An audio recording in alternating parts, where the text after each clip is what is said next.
Podium Audio presents Noaz, Book 2 of Van Doren, written by Kriya Raitan, performed by Joshua McRae and Nick J. Russo. This audiobook contains mature subject matter. Listener discretion is advised. Chapter 1. Noaz. I stare up at the warehouse for a minute. This really is a stupid place to do this, since Van Doren Enterprises is stamped in 4-foot letters across the top. If a murder took place here, the Van Doren family and company would come under scrutiny right away. I suppose it's a good thing we have cops in the family, and lawyers, and judicial people. We've really covered our bases. Without looking around, because that could be considered suspicious behavior, I let myself in the coated door. It slams with an echoing clang behind me, and I'm plunged into darkness. What will it take to convince the night watch to keep a fucking light on?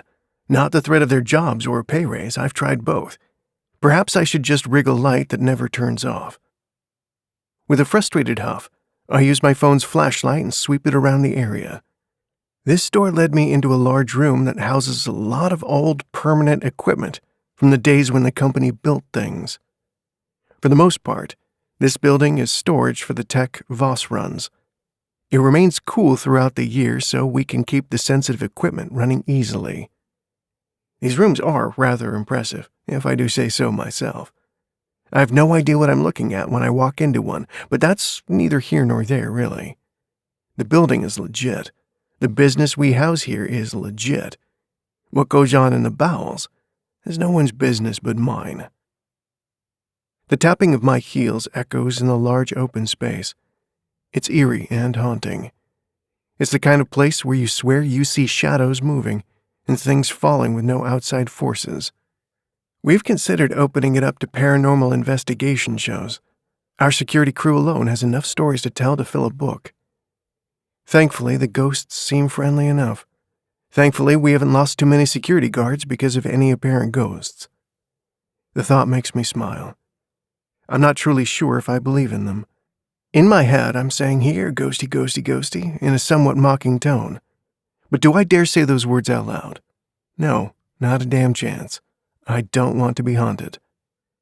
Continuing to use my phone's flashlight to guide my path, I make my way through the large space, with my footsteps echoing around me until I reach the door at the far end and I step into a hallway where there are lights on. To my right are the stairs. With a glance down at my shoes as I turn off my cell phone flashlight, I decide I'm going to take the elevator.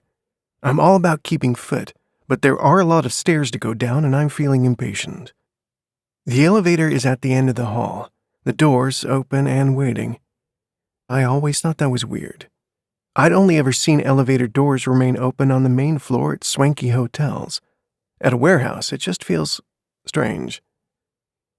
Using a key, I turn the dial until all the floors light up and press the button for the very bottom. The doors shut and the elevator descends. When it opens again, I'm let into another wide-open space. This time, it's dimly lit and I'm not alone. There's a man tied to a chair with a single light bulb hanging right over his head. Honestly, this looks like a cheap B-rated movie. I'm sure the man thinks the same thing.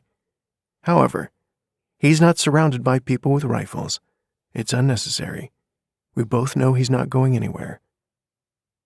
Turning the key again, I remove it from the hole, which locks the elevator in place. No interruptions. The man stares at me as I cross the room, my heels tap, tap, tapping as I do. I take off my jacket and carefully hang it over the side of a chair. Then I gather my hair, smoothing out as many of the bumps as I can, and secure it with an elastic. "Hey, boss," Larissa greets when I finally reach the ring of light. I give her a smile. "Who do we have here?" I know who it is. We've been hunting him for a while now, and the fires of hell are waiting for him. "Mateo Smith," Larissa says, "leader of the Aryan Order." Ah, ironic to be leading a white supremacist group when you're biracial. But I'm not judging you, I comment. He's glaring at me. The hatred with which he looks at me has me fighting a wide grin. "You're not going to get away with this," Mateo spits. "But we already have," Jeremy says from just out of the brightly lit circle around Mateo. He holds up a paper with what looks like an official-looking precinct seal on it.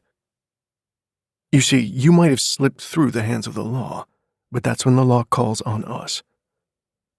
Mateo stares at the paper. I can't tell if he's convinced if it's real or not. For the record, it's not. But I also know the police have been hunting this guy for eons. He's not going to be missed. "I don't care about the law," Mateo says eventually. "My men have already been taken care of," Larissa cuts him off. With the remote in her hand, she hits a button. All around the room, large television screens light up, showing the video feeds of different cell rooms, most of which are showing bloody figures crumpled on the ground. I'll be honest, most of this was fabricated by Voss. The man is a genius at everything digital, so while maybe 3 of the 30 men are real and a part of this gang, most of them are fake and have a known member of Mateo's men